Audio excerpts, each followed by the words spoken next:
প্রযুক্তি যতই উন্নত হচ্ছে, প্রতারকরাও সেই উন্নত প্রযুক্তি ব্যবহার করে নিজেরাও প্রতারণার নতুন নতুন কৌশল সৃষ্টি করছেন। দর্শক, আজকে তুলে ধরব এই প্রতারকেরা কিভাবে সোশ্যাল মিডিয়া ব্যবহার করে আপনার মোবাইল ব্যাংক থেকে হ্যাকিংয়ের মাধ্যমে প্রতারণা করে টাকা হাতিয়ে নিচ্ছে।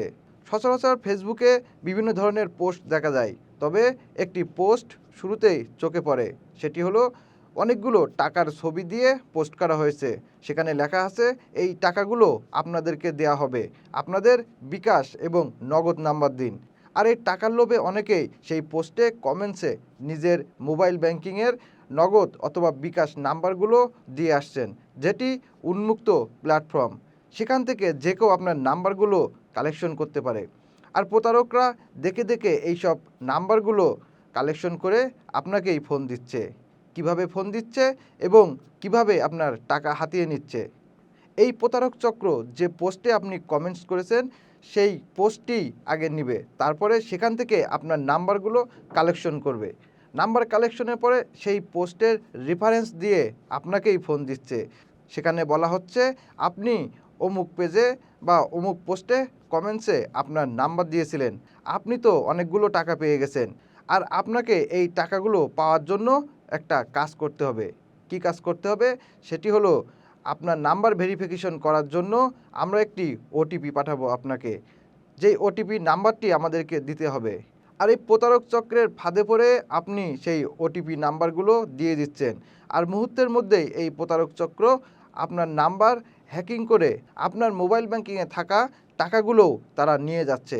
এভাবে শত শত নাম্বার থেকে কিন্তু টাকা হাতিয়ে নেওয়া হচ্ছে। আমরা বুঝে না বুঝে বিভিন্ন পোস্টে এইসব কমেন্টস করে আসছি নিজেদের পার্সোনাল বিকাশ অথবা নগদ নাম্বার, যার কারণে ভুক্তভোগী হচ্ছেন অনেকেই ভুক্তভোগী হওয়ার পরেও এগুলো প্রকাশ করতে পারছেন না, কারণ সে নিজে লোভের বশে হোক অথবা অজ্ঞাতবশত এই নাম্বারগুলো দিচ্ছেন, দেওয়ার পরে নিজে যে ধরা খেয়েছেন সেটি কিন্তু প্রকাশ করতে পারছেন না। এমন অনেক মানুষ আছেন যারা এইসব প্রতারকদের খপ্পরে পড়ে নিজের জমানো বা নিজের মোবাইল ব্যাংকিংয়ে থাকা অর্থগুলো বিভিন্ন প্রতারকের হাতে দিয়ে দিচ্ছেন। আর এইসব প্রতারণার শিকার হচ্ছে বিশেষ করে যারা গ্রামে থাকেন অথবা যারা এই মোবাইল ব্যাংকিংয়ের সম্পর্কে খুব ভালো বোঝেন না, তারা কিন্তু এই প্রতারণার শিকার বেশি হচ্ছে। আর এই প্রতারক চক্ররা বিভিন্ন সোর্সের মাধ্যমে এইসব নাম্বারগুলো কিন্তু তারা সংগ্রহ করে থাকে। তবে ফেসবুকের মতো একটি জায়গায় যখন লোভের বশত আপনি নাম্বার দিচ্ছেন, তখন তাদের জন্য কিন্তু একটি বড় সুযোগ হয়ে দাঁড়াচ্ছে। আর এই সুযোগকে কাজে লাগিয়ে তারা শত শত মানুষের মোবাইল ব্যাংকিং থেকে টাকা হাতিয়ে নিচ্ছে।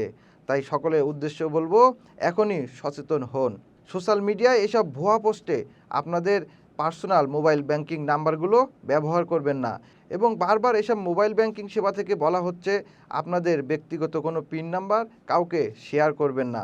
আপনার মোবাইল ব্যাংকিংয়ে কোনো টাকা পাঠাতে হলে কোনো ওটিপি বা কোডের প্রয়োজন হবে না, যে কেউ খুব সহজেই আপনাকে টাকা পাঠাতে পারে। পরিশেষে বলবো, এসব অনলাইনে বা সোশ্যাল মিডিয়ায় প্রতারকদের হাত থেকে বাঁচতে নিজেরা সচেতন হন এবং অন্যকেও সচেতন করুন।